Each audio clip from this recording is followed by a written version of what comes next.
آپ دیکھیے کہ قرآن مجید میں نوجوانوں کا ذکر، لفظ نوجوان یہ پورے قرآن میں صرف 2 دفعہ آیا ہے، 2 دفعہ۔ ایک دفعہ اس کا ذکر ایمان کے حوالے سے ہے کہ موسیٰ علیہ السلام پر کسی نے ایمان نہیں لایا، فرعون کے ڈر سے، اس کے حواریوں کے ڈر سے، سوائے چند نوجوانوں کی۔ اور دوسرا ذکر اسی صورت میں سورہ کہف میں استقامت کے حوالے سے آیا۔ ہم ان کا اصل قصہ تمہیں سناتے ہیں۔ وہ چند نوجوان تھے جو اپنے رب پر ایمان لے آئے تھے، ہم نے ان کو ہدایت میں ترقی بخشی تھی، ہم نے ان کے دل اس وقت مضبوط کر دیے جب وہ اٹھے اور انہوں نے اعلان کر دیا کہ ہمارا رب تو بس وہی ہے جو آسمانوں اور زمین کا رب ہے، ہم اسے چھوڑ کر کسی دوسرے معبود کو نہ پکاریں گے،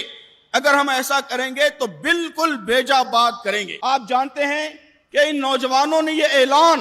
انتہائی سخت حالات میں کیا، جبکہ اسلام پر، اپنے اصولوں پر، اپنے ایمان پر قائم رہنا یہ انتہائی دشوار ہو گیا تھا۔ ایسے موقع پر ان نوجوانوں نے کھڑے ہو کر اعلان کیا، قرآن مجید نے اسے نقل کیا ہے۔ تو قرآن کی نوجوانی، اس کا عنوان استقامت ہے۔ ہم اگر قرآن کا مطلوب نوجوان بننا چاہتے ہیں تو ہماری شخصیت کی سب سے بڑی خصوصیت یہ ہونی چاہیے کہ ہمیں اپنے اصولوں پر پہاڑ کی طرح استقامت کے ساتھ ڈٹ جانا چاہیے۔ نوجوانوں کے اندر جو کچھ ظلم ہو رہا ہے، زیادتی ہو رہی ہے، اس کو وہ نوجوان ریزسٹ کرنا چاہتے ہیں، اس کی مزاحمت کرنا چاہتے ہیں، لیکن عزیز نوجوانوں یاد رکھیے کہ یہ کہا جاتا ہے کہ پرزیورنس is the most powerful form of resistance، کہ استقامت یہ سب سے طاقتور مزاحمت ہے، کہ اگر آپ اپنے اصولوں پر قائم ہو جائیں گے، پوری سختی کے ساتھ ڈٹ جائیں گے، تو یہی سب سے طاقتور مزاحمت ہوگی۔ آپ اعلان کیجئے کہ حجاب ہمارا اصول ہے، اس پر ہم پہاڑ کی استقامت کے ساتھ ڈٹے رہیں گے،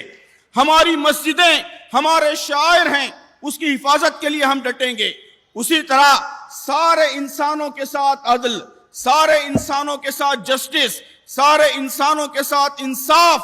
یہ بھی ہمارا بنیادی اصول ہے، یہ اسلامی شریعت کا عنوان ہے، یہ انبیاء علیہ السلام کی بعثت کا مقصد ہے،